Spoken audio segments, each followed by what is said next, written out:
नमस्कार साथियों, milestone academy के यूट्यूब चैनल पे आपका हार्दिक स्वागत है। आज हम गणित के बारे में बात करेंगे।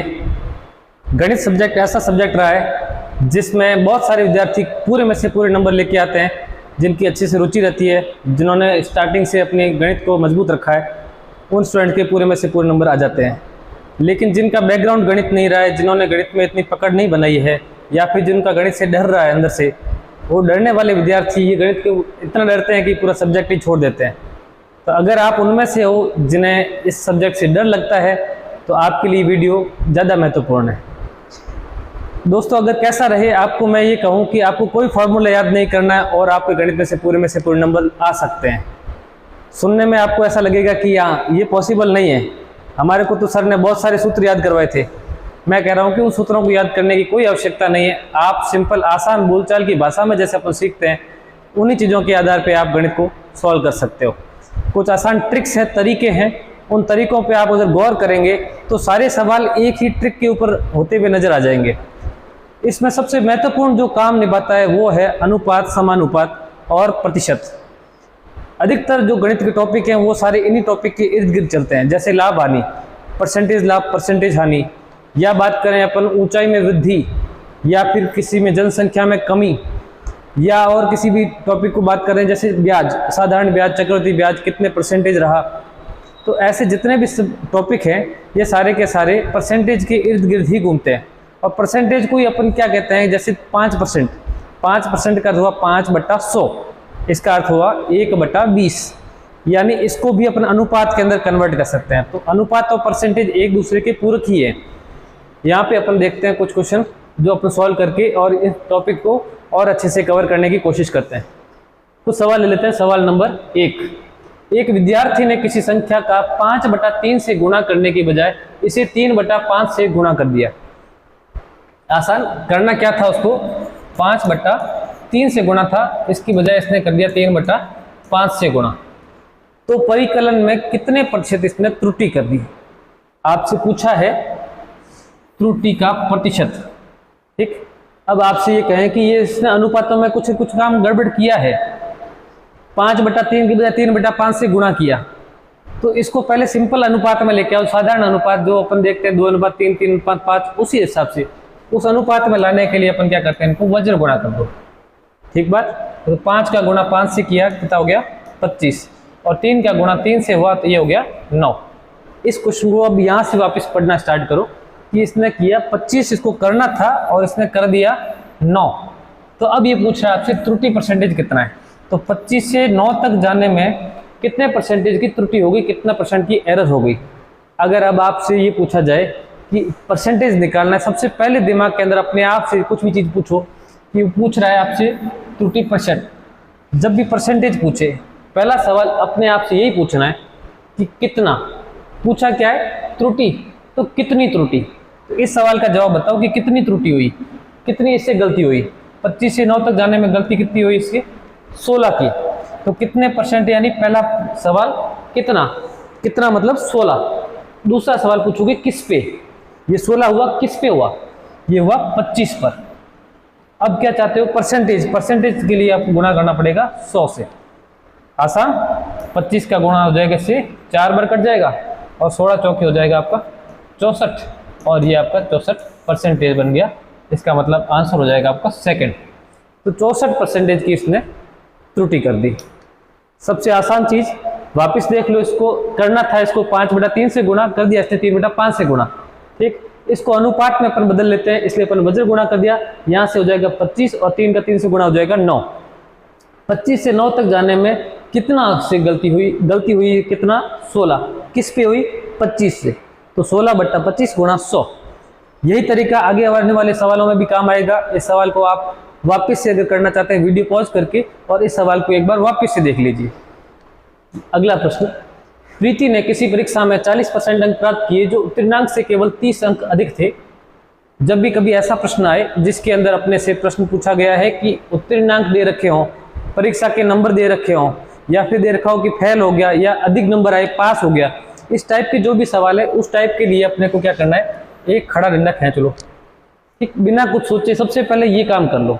इसके बाद में जो आपको डाटा दे रखा है, जितनी आपके पास जानकारी उपलब्ध है, उस जानकारी को इसके ऊपर रखना है। कैसे रखना है एक बार मैं आपको बताता हूँ। लिखा है कि परीक्षा में प्रीति ने क्या किया, 40% अंक प्राप्त किए, ठीक बात। और ये उत्तीर्णांक से कम है या ज़्यादा है, तो उत्तीर्णांक कहीं बीच में रहा होगा। किसी भी परीक्षा के अंदर जो पासिंग मार्क्स रहते हैं तो वो कहीं बीच में रहते हैं, 30%, 40%, 50%, कुछ भी हो सकता है। तो ये कहा कि ये कोई पासिंग मार्क्स थे, इसमें अपने नाम रख दिया P। जो ये P पॉइंट है, इस P पॉइंट से प्रीति के नंबर क्या है, ज़्यादा या कम, ज़्यादा है, इसका मतलब ऊपर है।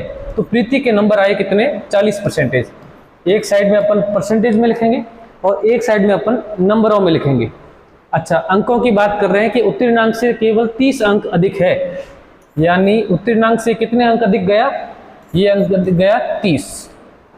अच्छा, इसके बाद में लिखा है यदि परीक्षा का उत्तीर्ण प्रतिशत 30%, ये जो पासिंग मार्क्स है ये इसी को कह रहा है कि ये कितने परसेंटेज है, 30% अपने को बोल दिया है। अब सवाल देखो, 30 और 40 के बीच में कितना अंतर है, परसेंटेज में 10% का अंतर दिख रहा है। ये जो 10% का अंतर है ये किसके बराबर है, 30 के बराबर। जब 10% का अंतर 30 के बराबर है तो बताओ पूछा क्या है, प्रीति ने कितने अंक प्राप्त किए, प्रीति के नंबर कितने हैं, यानी प्रीति की जो 40% है, 40% को अंकों में बताओ कि आपने कितने अंक प्राप्त किए। तो 10% का मतलब 30, तो 40% का मतलब कितना होगा। तो 10 से 40 कैसे बनाए, गुणा 4 करके। तो 30 को भी क्या करना पड़ेगा, गुणा 4। दोस्तों अनुपात के अंदर ये चीज होती है, अनुपात को अगर एक संख्या को आप 4 से गुणा करोगे तो दूसरी वाली संख्या को भी आपको 4 से ही गुणा करना पड़ेगा, ठीक। सेम अनुपात के अंदर तो कोई फर्क नहीं पड़ता। तो 10 को 4 से गुणा किया तो 40% बढ़ता, 30 को 4 से गुणा करेंगे तो कितना आ जाएगा, 120। ये अपना हो जाएगा करेक्ट आंसर, यानी 40% का मतलब हो गया 120। तो प्रीति ने कितने अंक प्राप्त कर दिए, 120। अगर इसी प्रश्न में आपसे ये पूछा गया होता कि बताओ पासिंग मार्क्स नहीं, अच्छा ये बता दो कि पासिंग मार्क्स कितने हैं, पासिंग मार्क्स कितने हैं ये बताओ। 10% का 30% का कितना होगा, कितना गुणा होगा, 3 से गुणा, ये किससे हो जाएगा, 3 से गुणा, आंसर आ जाएगा कितना, 90। अच्छा, यहाँ आप वापस चेक कर सकते हैं, क्रॉस चेक, 120 और 90 के बीच में कितना अंतर है, 30 का। यही उसने कहा था उत्तीर्णांक से कितने अंक अधिक है, 30। एक और प्रश्न आपसे पूछ सकता है कि बताओ ये एग्जाम कितने नंबर का था, पूर्णांक कितना था। तो पूर्णांक कितना रहा होगा, पूर्णांक सबसे ऊपर आएगा, 100%। अगर आपके किसी परीक्षा में 100% नंबर आते हैं यानी पूर्णांक के बराबर आएंगे, तो पूर्णांक कितना का आ जाएगा, 100%। 10% का 30, तो 100% का अर्थ कितना होगा। तो 10 से 100 कैसे पहुंचे, 10 से गुणा करके, तो 30 को इससे गुणा करना पड़ेगा 10 से, आपका आंसर आ जाएगा 300, ठीक। नेक्स्ट प्रश्न, राम अपनी आय का 20% खर्च करता है तथा शेष बचा लेता है। खर्चा, बचत और आय, जब भी ये सवाल है दिमाग के अंदर अपने आप को एक चीज याद दिला दो कि जो आय होती है व्यक्ति की आय किस में डिवाइड हो जाती है। व्यक्ति की आय जाती है पहले तो खर्च में। अगर आप इनकम है आपके पास में तो आप क्या करोगे, इसका खर्चा करोगे। अच्छा, अगर खर्चा नहीं कर पाए वो वाली चीज, वो सब किस में पहुंच गई, बचत के अंदर। तो जो आय है वो खर्चे में और बचत में कन्वर्ट हो जाती है, यानी खर्चा और बचत को जोड़ देंगे तो अपनी आय बन जाएगी। अब इसके बाद में कह रहा है कि राम अपनी आय का 20% खर्च करता है। परसेंटेज के अंदर अपने को एक चीज ध्यान रखनी है, जब भी परसेंटेज दे रखा हो, परसेंटेज को आप हमेशा एक चीज में कन्वर्ट करो, अनुपात में लेके आओ। 20% है क्या, खर्च। 20% क्या है, खर्च। अच्छा, 20% को अपन लेके आओ एक बार, 20/100, 5 से काट देंगे, 1/5, सरल अनुपात में आ गया 1:5 या 1/5। 1/5 20% क्या है, खर्चा, यानी 1/5 खर्चा। अब आप इसको वापस देखो कि 5 में से 1 रुपया क्या है, खर्चा। 1 रुपये का खर्चा है, खर्चा किस पे, 5 में से किया, इसका मतलब 5 क्या है इसकी आय, 1 रुपया क्या है, खर्चा। तो ऑटोमेटिक बताओ बचत कितनी होगी, 5 रुपये इनकम है, 1 खर्चा हो गया, तो 4 रुपये आपकी हो जाएगी बचत। कह रहा है कि अब उसकी आय में 30% की वृद्धि हुई। आय के अंदर ये कह रहा है कि 30% की वृद्धि करनी है और बचत में 20% की वृद्धि करनी है। बचत वाले पार्ट में 20% की वृद्धि करनी है, तो खर्च में कितने % की वृद्धि होगी, तो बताओ यहाँ कितने % की वृद्धि होगी। तो दोस्तों आप ये देखते हैं कि 5 का 30% निकालना है, उसके बाद में उतना इंक्रीज करना है। तो 5 का 30% निकालने में अपने पॉइंटों में उलझ जाएंगे। इसकी बजाय अपन ये करते हैं कि इसको अनुपात को ऐसी संख्या से गुणा करते हैं ताकि अपना ये निकालना ईजी हो जाए।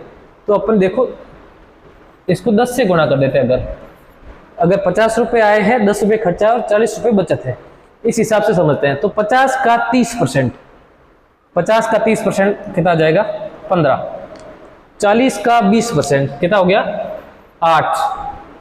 जब भी कभी दो संख्याओं का आपस में गुणा करते हो, 40 का 20% यानी 40 का मतलब गुणा 20% यानी 20/100।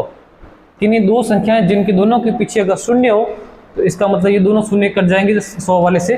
तो सिंपल आपको क्या करना है, ये ट्रिक है, आप दोनों अंकों को आपस में गुणा कर दो। जैसे 40 का 20% तो हो गया 8, 50 का 30% यानी 5 दिया 15। अगर आपसे 60 का 50% पूछेंगे तो 6 और 5 30। ठीक बात। ऐसे आप देखो, ये करना है आपको वृद्धि, और ये भी आपकी हुई है वृद्धि, वृद्धि यानी प्लस में हो जाएगा। 50 रुपये आए थी, इसके अंदर इस 50 का 30% और वो उसकी होगी वृद्धि, यानी 50 और 15 ये कहाँ पहुँच गया है 65। 40 पे 20% वृद्धि यानी 8 की वृद्धि, और ये पहुँच गया कितना 48 पे। तो 65 रुपये अगर आए थी और 48 रुपये इसकी बचत है, तो बताओ इसके पास में खर्चा कितना हुआ होगा। तो 65 में से तो 48 बचत कर ली, और बचत के अलावा जो पार्ट है वो सारा खर्च हो गया होगा। तो खर्चा 65 में से 48 घटाएंगे, कितना आएगा 48 और 7 55 और 10 65, यानी 17 रुपये। 17 रुपये इसकी क्या हो गई खर्च। ठीक बात। अब ये कह रहा है कि खर्च में कितने परसेंटेज की वृद्धि हुई, कितने प्रतिशत की वृद्धि हुई। आपसे वही कहा, जो आपको निकालना है, निकालना क्या है वृद्धि का परसेंटेज, वृद्धि प्रतिशत। जो चीज़ निकालनी है एक बार आप लिख लो, वृद्धि प्रतिशत। वृद्धि प्रतिशत निकालने के लिए आपको क्या करना है, सबसे पहले पूछो सवाल कितना। पहला सवाल आपको यही पूछना है कितना। 10 रुपये था और 10 से कहाँ पहुँच गए 17। ये तो कह रहा है खर्च में कितने परसेंट वृद्धि हुई। खर्च पहले 10 था, अब कितना हो रहा है 17। तो 10 से 17 जाने में कितना वृद्धि, कितनी वृद्धि हुई, सब 7 की हुई। दूसरा सवाल पूछना है किससे या किस पे। किस पे हुई है 10 पर, और गुणा करना पड़ेगा 100 से। परसेंटेज निकालने के लिए 0 से 0 काट दिया, 7 का गुणा 10 से हो गया यानी 70%, और ये आपका हो जाएगा करेक्ट आंसर सेकंड में। दोस्तों, परसेंटेज वृद्धि निकालनी हो, चाहे परसेंटेज लाभ निकालना हो, या फिर परसेंटेज के अंदर आपको कमी निकालनी हो, आपसे सबसे पहले आप जो चीज़ निकालनी वो आप पूछो, अपने आप से पूछो कि परसेंटेज वृद्धि पूछा है, इसका मतलब कितना। पहला सवाल होगा कितना। कितना का मतलब ऊपर रखोगे, अंश में रखोगे। दूसरा सवाल आप पूछोगे किस पे, ये शुरुआत कहाँ से हुई है। तो जो आपका बेस है, आधार है, जहाँ से शुरुआत हो रही है, वो आप रखोगे नीचे, आधार के नीचे। ठीक, आधार का मतलब नीचे, और जो आपसे सवाल पूछा कितना, वो आप रखोगे ऊपर। ठीक दोस्तों, नेक्स्ट सवाल देखते हैं इसी तरीके से। किसी वस्तु पर 12% लाभ को जोड़ने पर विक्रय मूल्य 616 रुपये था। फिर से सवाल है जिसके अंदर आपको एक परसेंटेज दे रखा है 12%। जब भी परसेंटेज दे रखा है, सबसे पहले आप ऊपर कॉपी के अंदर 12%, इसको लिख लो आप 12/100। 4 से आप काट लो, 4 × 12 और 4 का जाएगा 25/100, 3/25। ये है क्या लाभ। लाभ का मतलब लाभ कौन है, कौन है ये 3 रुपये लाभ है। किस पर 25 पर। इसका मतलब कोई भी राशि है जो क्रय मूल्य है 25 रुपये, उसके ऊपर 3 रुपये लाभ कमाता है। इसका मतलब 25 से शुरू होता है, तो 3 रुपये लाभ कमाने के बाद कहाँ पहुँचेगा 28। 25 रुपये क्रय मूल्य बन गया, ये हो गया लाभ, और ये हो गया आपका विक्रय मूल्य। ये कह रहा है कि लाभ को जोड़ने पर विक्रय मूल्य था 616 रुपये। ये तो अपने अनुपातों के अंदर चल रहे हैं, ये अपने सॉल्व किया परसेंटेज को अनुपात में बदला, और ये अपना अनुपात है। जबकि वास्तविक राशि वो उसने दे रखी है, वो कितनी है, विक्रय मूल्य है उसका 616 रुपये। विक्रय मूल्य के नीचे रखेंगे विक्रय मूल्य को। ठीक, तो ये कह रहा है कि अपना अनुपात 28 है, ये कह रहा है 28 नहीं हो कि ये था 616 रुपये। तो 28 616 रुपये तक कैसे पहुंचा है, किससे गुणा करके पहुंचा होगा। तो 28 देखो, 28 का भाग लगा लो 616 रुपये के अंदर, या फिर आप 28 को ऐसी संख्या से गुणा करो जिससे 616 रुपये बन जाए। माइंड के अंदर आप देखो 8 है यहाँ पे, और पीछे इधर 6 है, तो 8 8 को 2 16, इसके अलावा और कोई कॉम्बिनेशन बैठेगा नहीं। तो 8 2 16 ही आएगा, या फिर 8 7 56 हो सकता था। अच्छा ठीक है, 2 संख्या हो सकती है। आप देखो, और 28 को अगर 10 से गुणा करते हैं तो 280, 20 से गुणा करते हैं तो कितना हो गया 560। 560 से थोड़ा सा ही ऊपर है, इसका मतलब ये 22 बार गुणा हुआ होगा। 28 इंटू 20 560 और 22 बार करेंगे तो 616 आ जाएगा। आप खुद गुणा करके अपनी कॉपी में चेक कर सकते हो, या थोड़ी सी आप प्रैक्टिस करोगे तो फिर आप भी मौखिक रूप से करने लग जाओगे। 28 को 22 से गुणा किया 616 रुपये। इसका मतलब ये अनुपात भी कितने गुना हुआ होगा? आसान, ये भी अनुपात 22 गुना हुआ होगा, क्योंकि अनुपातों में अगर आप कुछ छेड़छाड़ कर रहे हो तो पूरे के साथ करना पड़ेगा, हर राशि चेंज हो जाएगी। अगर आपसे पूछा जाए ये बताओ क्रय मूल्य कितना होगा, तो क्रय मूल्य को भी 25 इंटू 22 होगा। वो क्रय मूल्य आपको दिखेगा यहाँ से, 25 को 22 से गुणा करो तो 25 इंटू 2 50 और 25 इंटू 20 500, 500 और 50 हो जाएंगे 550 रुपये। आगे एक और लाइन दे रखी है, वस्तु को 462 रुपये में यदि बेचे, अगर 616 रुपये में बेचे तब तो उसके पास 12% लाभ कमाता है। ये कह रहा है कि 616 में नहीं बेच के 462 रुपये में बेच रहा है। 550 रुपये की चीज़ है और जिसको ये बेचने में आबाद है 462 रुपये बेच रहा है। 462 रुपये में बेच रहा है, तो बताओ इसको क्या होगा? ज़्यादा की चीज़ थी, कम में बेच रहा है, साफ है हानि होगी। और हानि भी कितनी होगी ये आपसे पूछा है, हानि भी परसेंटेज बताओ। तो सबसे पहले लिख लो क्या पूछा है, हानि परसेंटेज। पहला सवाल क्या पूछोगे खुद से, कितना, कितना क्या हानि, हानि कितनी, कितनी हानि है? 550 से 462 घटा दो, 62 और 8 70 और 30 और 50, 50 और 30 80, 80 और ये हो गए 8 88, 88 रुपये का अंतर है, आप निकालो। 88 का अंतर है, यानी कितनी हानि हुई? 88 की। किस पर हुई? अगला सवाल ये है, किस पर, किस पर हुई? 550 पर। और निकालना आपको परसेंटेज, यानी 100 से गुणा करना है। 11 से काट दो 8 बार, 11 से काट दो 5 बार 0, 50 से कट जाएगा ये 2 बार, 8 इंटू 2 करोगे तो आ जाएगा आपका 16%। 16% की क्या हुई है इसको? हानि। ऑप्शन नंबर हो जाएगा 3। बेहद आसान, एक ही तरीका है जिसके अपन सारे क्वेश्चन सॉल्व कर रहे हैं। थोड़ा सा आपको प्रैक्टिस में समय लगेगा एक बार इसको समझने में। जैसे आप क्वेश्चन को समझेंगे धीरे धीरे आपको ये क्वेश्चन की सारी लैंग्वेज समझ में आने लग जाएगी। ठीक है, इसके साथ में आपको ये देखो, अगला सवाल देखते हैं एक बार। 100 पेंसिल बेचने पर एक दुकानदार को 20 पेंसिलों के विक्रय मूल्य के बराबर लाभ होता है, तो उसका लाभ प्रतिशत कितना है? क्रय मूल्य लेफ्ट साइड में लिखते हैं, क्रय के बाद में ही विक्रय मूल्य हुआ है, विक्रय मूल्य को राइट साइड में, जैसा अपन पहले कर रहे थे वैसा ही किया। 100 पेंसिल बेची, कितनी बेची इसने? विक्रय कितना? 100 का विक्रय किया। अच्छा, 20 के विक्रय मूल्य के बराबर लाभ हुआ। 100 का 20, 100 का 20 यानी कितना? 20 इसने कमाया है लाभ। तो बताओ क्रय कितना होगा? तो कहाँ से शुरू होके 20 रुपये जोड़ के आप 100 पहुँचे, तो बताओ 100 से वापस पीछे आएंगे तो कितना आ जाएगा ये? 80। 80 अगर क्रय है, 20 इसके अंदर लाभ है, तो आपने विक्रय कितना किया है? 100। अब ये पूछा है आपसे लाभ परसेंटेज निकालो। लाभ परसेंटेज, दिमाग के अंदर ऑटोमेटिकली पहला सवाल आ रहा होगा, कितना लाभ, कितना लाभ? 20, किस पर? 80 पर, गुणा 100। अब तो ये आसान है, आपसे हो रहा होगा मौखिक रूप से भी। 20 का गुणा किया आपने, ये आ जाएगा 4 और ये कट जाएगा 25 बार, ये आ जाएगा आंसर 25%। पहला ऑप्शन सही है। अगला सवाल, राहुल ने एक रेडियो 15% छूट पर 510 रुपये में खरीदा। सवाल आता है छूट का या कमीशन का या बटा का। ठीक, तो ये सवालों के अंदर छूट आप कहाँ पे, आपने पहली बार शब्द कहाँ पे सुना होगा? आप कभी दुकान पे जाते हो तो ग्राहकों को लुभाने के लिए कुछ आकर्षक ऑफर दिए जाते हैं और वहाँ पे बड़े बड़े अक्षरों में लिखा होता है 50% की छूट या 30% की छूट। इसका मतलब आप छूट कैसे देखोगे? उसके ऊपर आप प्राइस टैग लगा होगा। कोई भी अगर कपड़े की दुकान पे गए हो तो कपड़े की जो प्राइस टैग है, 1000 रुपये का कपड़ा है, 30% छूट के बाद में वो आपको 1000 के ऊपर 30% छूट दे रहा है। इसका मतलब जब भी छूट की बात आ रही है, कमीशन की आ रही है, बटा की आ रही है, तो उससे पीछे छूट किस पर मिली होगी? छूट मिली हमेशा अंकित मूल्य पर।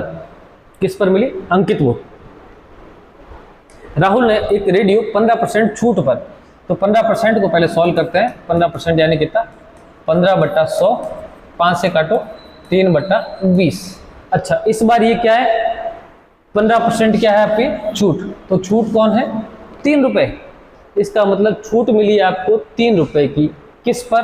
20 पर। और 20 किस पर हो जाएगा? वहाँ पे भी आपने देखा था छूट किस पर मिलती है? हमेशा अंकित मूल्य पर। ठीक, तो 20 रुपये अंकित मूल्य है, उस पर 3 रुपये की छूट हुई है। अंकित मूल्य यानी मार्क प्राइस, इसको एम से लिख रहा हूँ, और एस से लिखता हूँ सेलिंग प्राइस यानी विक्रय मूल्य।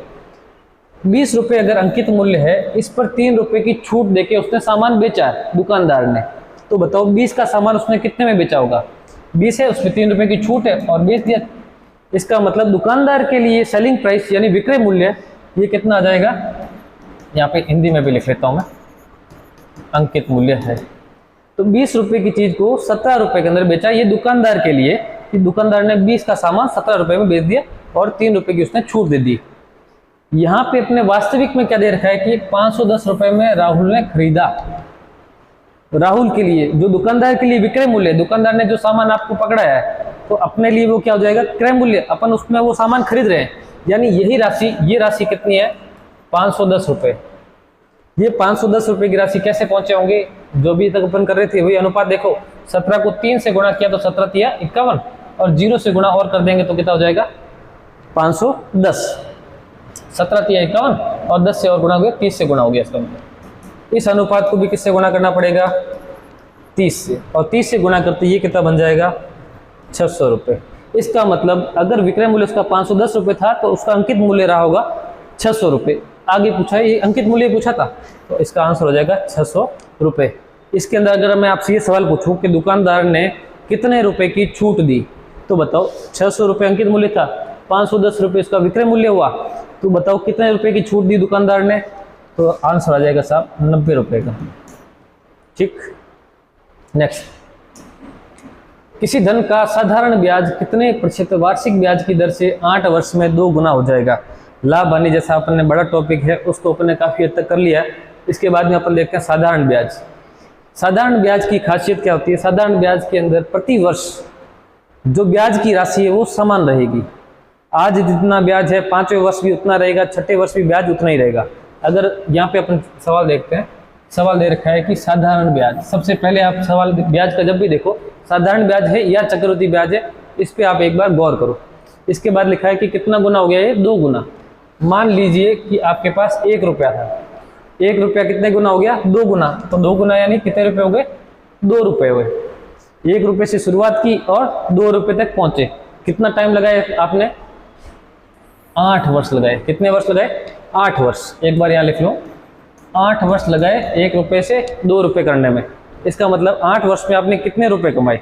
तो साहब हमने 8 वर्ष में 1 रुपया कमाया है, 1 रुपया ब्याज लगाए 8 वर्ष के अंदर।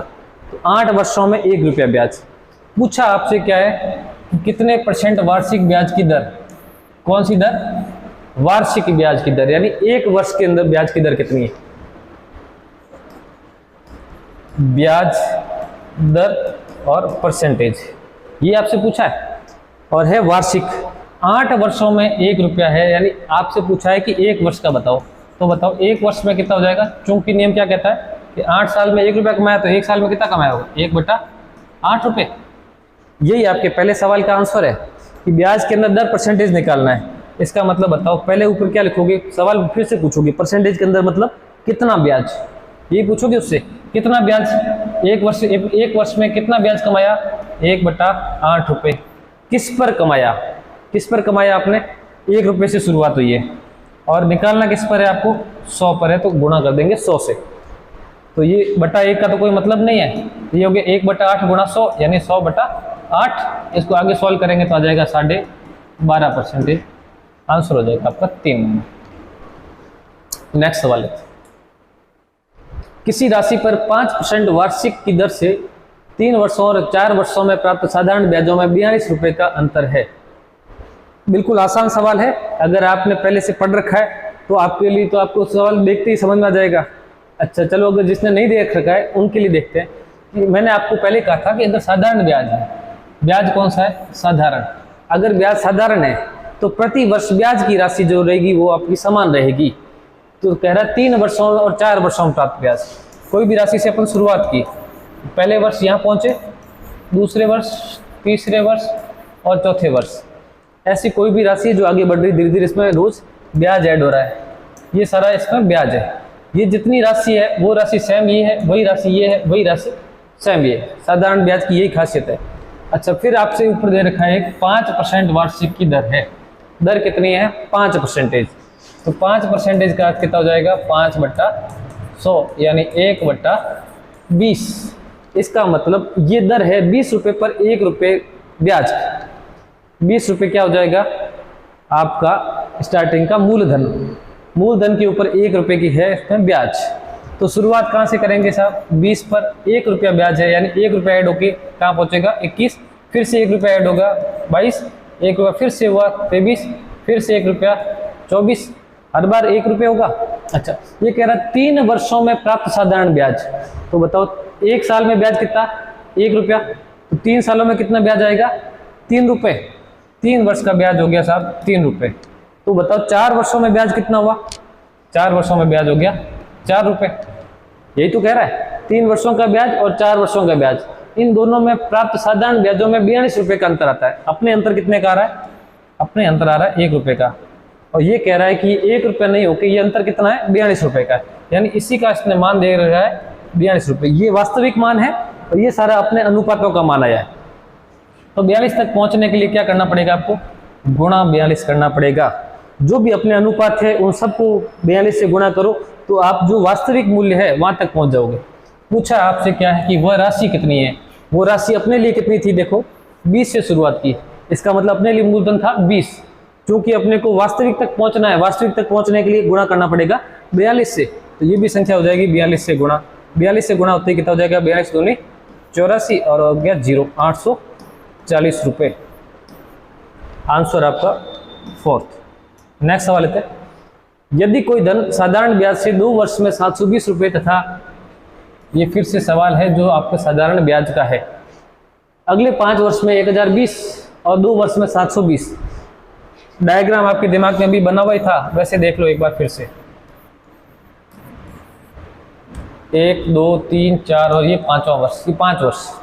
ठीक, यदि कोई धन साधारण ब्याज से 2 वर्ष में, पहले वर्ष के बाद यहाँ पहुंचा, दूसरे वर्ष के बाद यहाँ पहुंचा है, ठीक, और अगले 5 वर्ष में कह रहा है, अगला ये 1 वर्ष, ये अगला दूसरा वर्ष, ये तीसरा वर्ष, ये अगला चौथा वर्ष और ये 5वां वर्ष।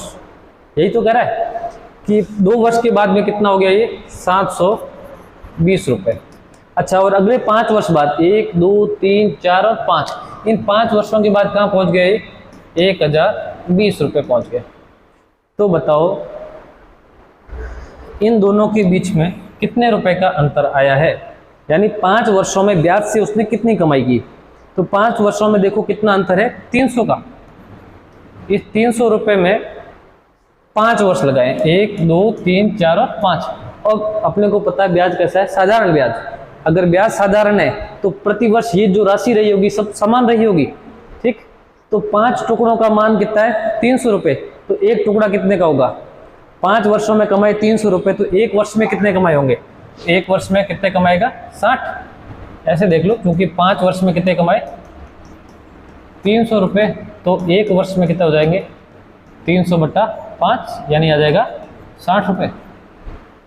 तो ये 60 रुपये, ये सारे के सारे जो ब्याज है ये सब कितने हैं 60 रुपये के।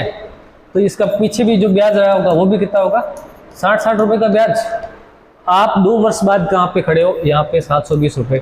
तो बताओ स्टार्टिंग में कहाँ खड़े थे, मूलधन कितना होगा, तो 720 से 160 पीछे आओ और 160 और पीछे आओ, यानी ये अंतर कितने का है 120 रुपये का। 120 इसमें से घटा देंगे तो आप पहुँच जाओगे 600 रुपये पे। तो आपका मूलधन कितना हो गया 600 रुपये।